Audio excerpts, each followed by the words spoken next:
This is QTV News coming to you live from our studios on Caraba Avenue, and I am Jenna Bosonko. Thanks for joining us. Here are the main news headlines. At the opening of the Mark Foundation's Africa-Asia Luminary Conference in Mumbai, India on Wednesday, First Lady Fatoumata Babaro joined all the First Ladies in calling for a united front to advocate for improved access to quality and equitable healthcare service delivery for women and children. The finance director for the Basse Area Council on Wednesday continued his testimony at the Commission of Inquiry into the alleged financial and administrative irregularities of local councils. International Rural Women's Day was commemorated on Sunday at Kudang Village by Action Aid the Gambia in partnership with the Rural Women's Assembly. The First Lady Fatoumata Babaro over the weekend inaugurated new structures and refurbished classroom blocks at 2 schools in Basse in the Upper River region. And in international news, the Third Belt and Road Forum for International Cooperation is underway in Beijing, attended by world leaders. At the end of this bulletin, we will have an important announcement as the Gambia Police Force begin a special security operation demolishing illegal encroachment starting on October 19, 2023. Now, those were the main headlines. Now the news in detail. Do stay with us.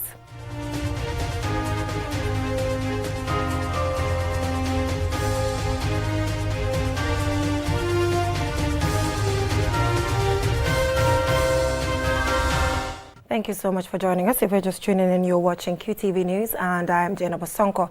Now, at the opening of the Mark Foundation's 10th Africa-Asia Luminary Annual Educational Conference in Mumbai, India, on Wednesday, First Lady Fatoumata Babaro joined all the First Ladies in calling for a united front to advocate for improved access to quality and equitable healthcare service delivery for women and children for sustainable development. Aliou Cisse is attending the conference in Mumbai, India, and he now reports. African First Ladies, including from the Gambia, Ghana, Liberia, Burundi, and Malawi, are joining health and media professionals for this 2-day high-level educational conference in Mumbai to identify the health challenges to devise solutions for a healthy populace. The Mark Foundation is partnering with African First Ladies to support girls' education under the Education Linda program. The spirit of the project is to provide an opportunity to girls to pursue their dreams and reach their potential through access to education. In the health sector, the foundation had and continues to offer scholarships to young doctors in many critical and underserved specialties, including infertility, oncology, respiratory, and sexual and reproductive health.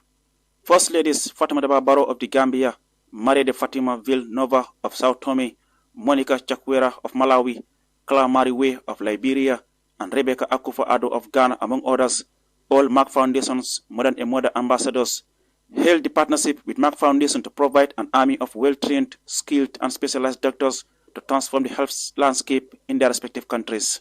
We have already made a positive impact on lives of many Africans.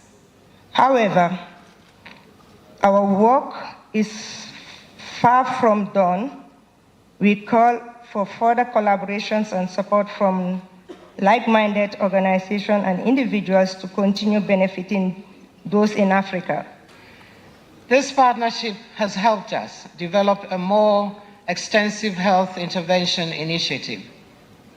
Today, we are no longer restricted to building, renovating, and resourcing health facilities. I would also like to appreciate Make Foundation More Than a Mother campaign that aims to empower infertile and childless women through access to information, education, and change of mindset. This campaign is very critical for my country and for Africa at large.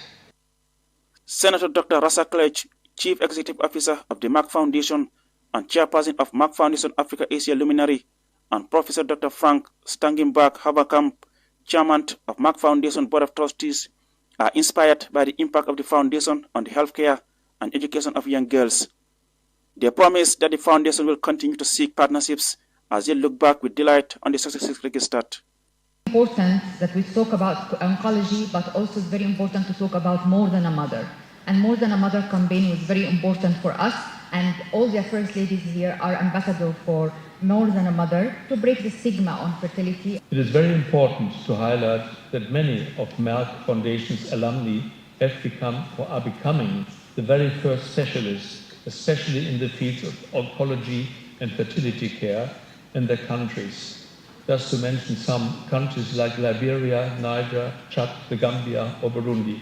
Celebrating its 6th anniversary, the Mark Foundation, established in 2017, aims to improve the health and well-being of people and advance their lives through science and technology. It has provided more than 1,600 scholarships to healthcare providers across 50 countries in 32 critical and underserved medical specialties. Furthermore, the foundation is using the power of music, books, and animated films to transmit messages on preventing ailments such as diabetes and infertility. Reporting for QTV News from Mumbai, India, I am Aliu Sise.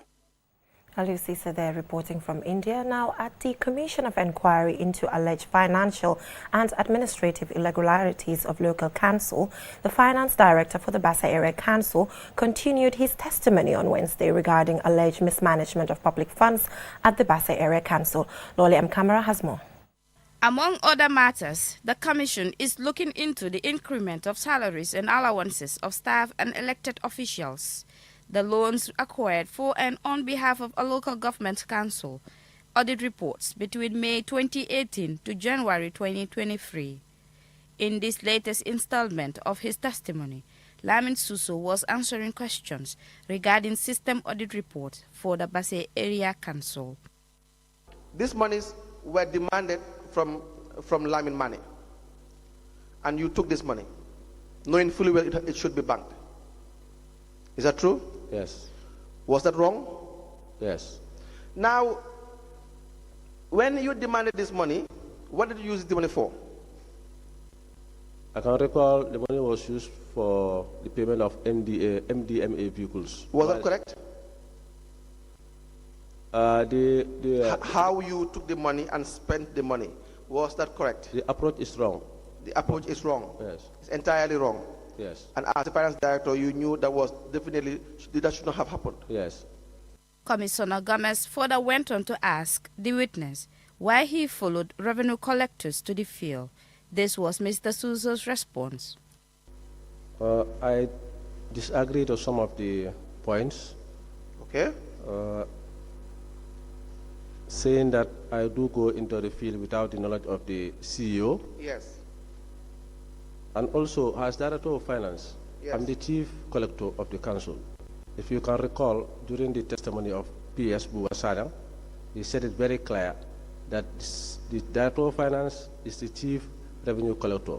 But that doesn't mean that the Director of Finance have the right to have the device or the DTR to go and collect directly. Some of the revelations since Mr. Suso began testifying have raised questions to ask why due process was not followed in many instances. I don't seem to agree with your evidence, because the GPPA report said you single-sourced these transactions. And that is, we went through with the GPPA and we have noted, you understand, what the transactions you did and how you did the transactions. Yes. Yes. So these projects were not tendered. They went through single sourcing. Even though it was supposedly a crucial tool of his work, Lamin Suso admits that he is not fully aware of the contents of the administrative manual provided to him. The powers you have, yes, in this financial manual, yes, the CEO cannot stop you in finding out or getting things done. Is that not right? Based on your functions that are specified. You understand? Both in the financial manual and in the Finance and Audit Act. Madam, you are very right, because there is an instance. So it will just mean that you are not very conversant with this financial manual. Am I correct? Yes, that particular portion. No, in totality, you are not very conversant, because if you were conversant, you will use it. Yes. Having appeared at the commission since last week, Director Suso continues to be asked to provide clarification on issues including illegal or improperly authorized transactions and withdrawals, amongst other things. From the evidence given so far, many of these transactions benefited Mr. Suso and other senior officers at Bassa Area Council. For QTV News, Loli M. Camara. International Rural Women's Day was commemorated on Sunday at Kudang Village by ActionAid The Gambia in partnership with the Rural Women's Assembly. Attended by about 200 participants, women leaders and others calls included demanded more support for vulnerable women and girls in rural communities. More in this report by Ansmane Sonyasi. Held under the theme, Rural Women Cultivating Good Food for All. This convergence in the Central River region comprises women from various communities in rural Gambia. First commemorated globally in 2008, the global theme for this year's celebration, Rural Women Confront the Global Cost of Living Crisis, highlights the significant role women play in society, especially in providing food for their families and respective communities, mostly through farming. Tabunjai Sar, Women's Rights Manager at ActionAid, and Fatu Trawale, Secretary of Rural Women's Assembly, paid tribute to women and girls in the Gambia for their contribution to national development, and urged government to create more opportunities and empowerment programs for vulnerable women, especially women farmers. The food systems in the world depend on the work of rural women. They play a variety of essential roles, from raising crops and processing their harvest to preparing food and distributing their products, ensuring that both their families and communities are nourished. Yet, paradoxically, those same women often have less access to food and a higher risk of hunger and malnutrition, undernutrition, and food insecurity than our male counterparts. Establish testing centers in rural Gambia and support detection of diseases on time for rural women. Control the importation of poor quality medication in the country, and law on SGVB, especially rape, be enforced. Agriculture Minister Dr. Demba Savali and Fafa O. Cham, ActionAid's head of programs and policy, who delivered a solidarity message, both acknowledged women's contribution to national development. They also highlighted various programs initiated and instituted by both government and ActionAid, geared towards empowering rural women, and gave assurances of their continued support. Women are essential actors in rural development and sustainable agriculture. They contribute to the 4 pillars of food and nutrition security, and that is availability, access, utilization, and stability. They also play a crucial role in managing food and good nutrition within the family and communities. Women face so many inequalities, unfortunately, and challenges that limited their potential and impact on our food and nutrition security as a country. Gambian women have limited opportunity to get out of poverty. They have little access to land, they own very little land, and have little control over land. Other speakers included Senimbai, Deputy Governor of Central River Region. The event was attended by the Secretary to Cabinet, among other dignitaries, and was characterized by several performances by women's groups in Kudang and other activities as part of events marking the day. Women leaders at the event hope that their demands will be met by government and partners to empower women politically, economically, and socially. Ansumane Sonyasi for KTV News. From that story by Ansumane Sonyasi on International Rural Women's Day, we will now go for a short commercial break, and when we come back, we have local and international news. Do stay with us. Technology has always been at the forefront of our lives, and the way we use it has evolved drastically over the years. With the advent of 5G internet, we are entering a new era of technological innovation that promises to transform the way we live, work, and play. 5G internet is capable of providing data speeds up to 100 times faster than 4G, making it the ideal solution for streaming high-quality videos, playing online games, and downloading large files on the go. 5G internet is already transforming cities across the globe, powering smart cities, self-driving cars, and virtual reality experiences that were once thought impossible. 5G internet is also paving the way for Internet of Things, allowing for seamless connectivity between devices and the creation of a truly connected world. For the first time in the Gambia, QCell is bringing tomorrow's technology to you today with the launch of QCell 5G Internet. Get ready to experience the out-of-this-world wonders of QCell's 5G Internet. For more information, call 111. QCell. We innovate, others follow. Waalaikum salam. Mana mama dem? Na ngeen def? Xadi li nga jël ci Argentine mom ma sha Allah. Yow, man de ma Argentine lay dundé suma kër. Gis bi dafa ceñ. Ceñ. masuta ci waaw du gis ngeen daw si ba mu amee sikki sàkkane Armanti mii dañoo wecci ay cafkaam ba ñu ko ubbilee siwo bi ba xet gi dugg ko cam billaahi la mu yëg bari na Armanti ñaar fukki at ak nangam ba mu ne cëpp ci réew mi ba tey mësula wecci doxalin mësula wecci cafka bu leen ci am benn ñaari xel man mii di jaay lépp luy produit ji Armanti rek am naa ko am na 500 millilitres 1000 millilitres ak 5 kilos ba noppi nag am 750 ml bi nga xam ne mi ngi toj réew mi gis nga Armanti Eva Protect Milk bii mooy mos dolli te Armanti spaghetti bii ngay gis moo dàq ci spaghetti yi gis nga Armanti bottom margarine bii noonu la gënee ci yow mi nga xamante ne yaa ngi jaay tàngana ci Johnson bi kombe fi Armanti la dugal sa waa ñoddi sa kombe bi gis ngeen lii sardañ la da nga gis góob bi jën bi dafa neex gis nga meew ko ndig mil bii Armanti ko fi indi moom mi dafa sakkan xoolal xale bii nu muy naanee banana milk bi gis ngeen flamingo oil bii dem leen ci bépp boutique bépp supermarket ci bépp marché Armanti ki prodogam kenn mënu koo ceeñ Armanti boppam ndax moo di good quality.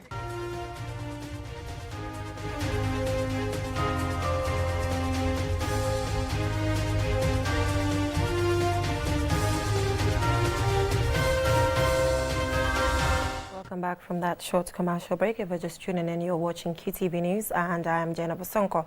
Now, the First Lady, Fatoumata Barbaro, over the weekend inaugurated new structures and refurbished classrooms blocks at 2 schools in Basse in the Upper River region. As Alaji A.F. Jal reports, one of the schools is the First Lady's alma mater. The 2 schools are St. Joseph Girls' School and St. John's School for the Deaf. St. Joseph Girls' School in Basse is one of the oldest schools built by the Catholic Mission.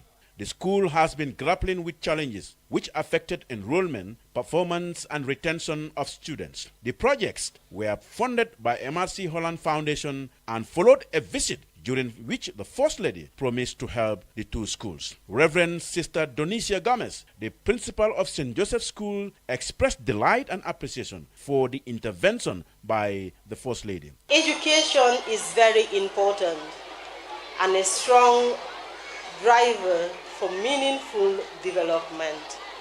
However, this achievement cannot happen in the absence of tools and a conducive learning environment.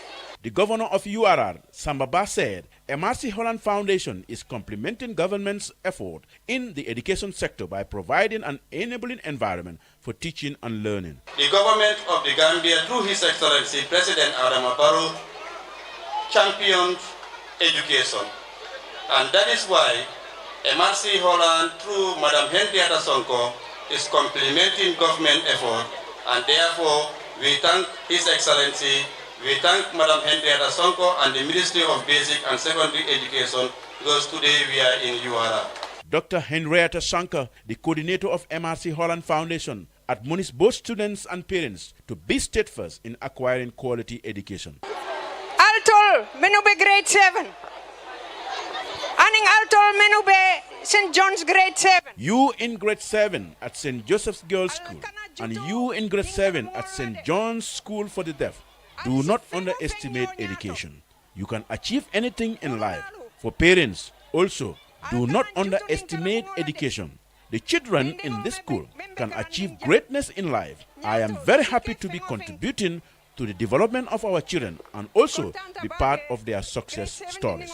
Claudiana Cole, the Minister for Basic and Secondary Education, and the First Lady Fatoumata Barbaro both advised the students to take their education seriously and urge the staffs to properly utilize the facilities provided. So I want you to join me in thanking Dr. Henrietta Sonko for listening to the appeal of the First Lady to come and refurbish the First Lady's alma mater, which is today St. Joseph's Basic Cycle School.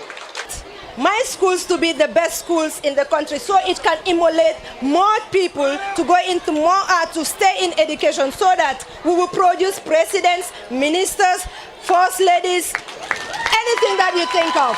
Mariama Sonko, the head girl of St. Joseph's Girls' School, gave the vote of thanks. On behalf of the school, the Catholic Education Secretariat and the community, I wish to thank you very much from the bottom of my heart for making our school one of the most conducive places for learning in the Gambia. The school authorities, students and parents were delighted with the new developments at the school, which are geared towards creating a conducive environment for learning.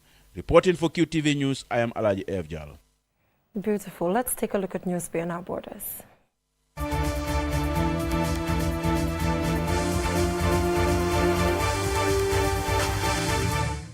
Widespread spillage from Ghana's Akosombo Dam on the Volta River has forced over 4,000 people to abandon their homes due to flooding. More in this report.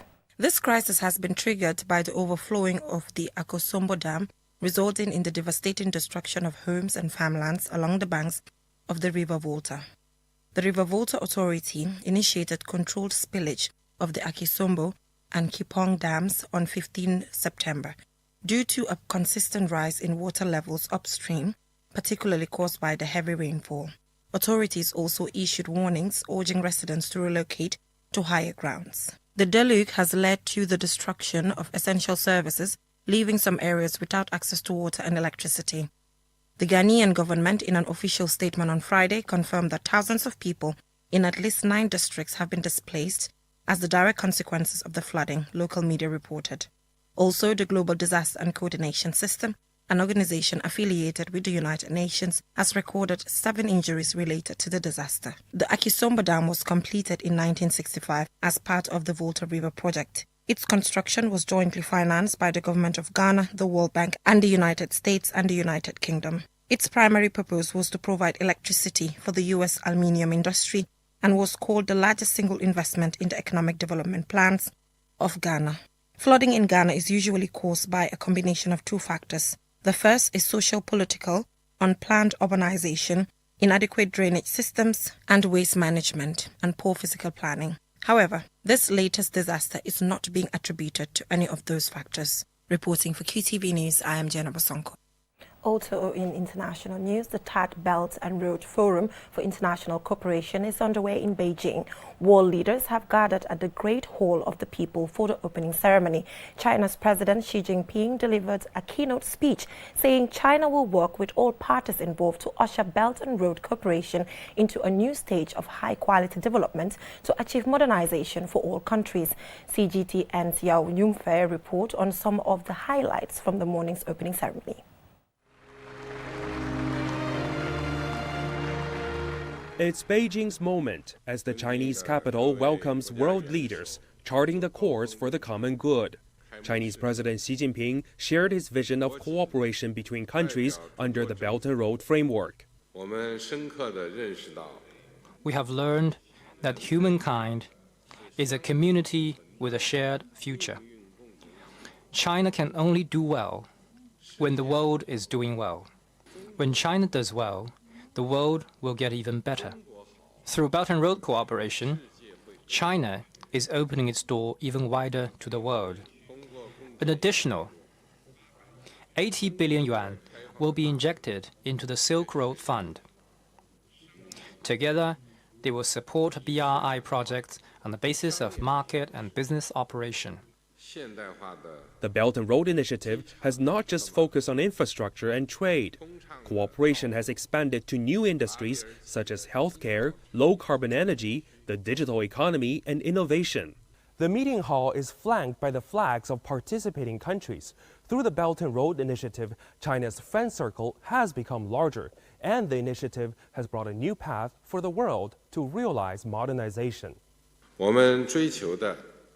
The modernization we are pursuing is not for China alone, but for all developing countries through our joint efforts.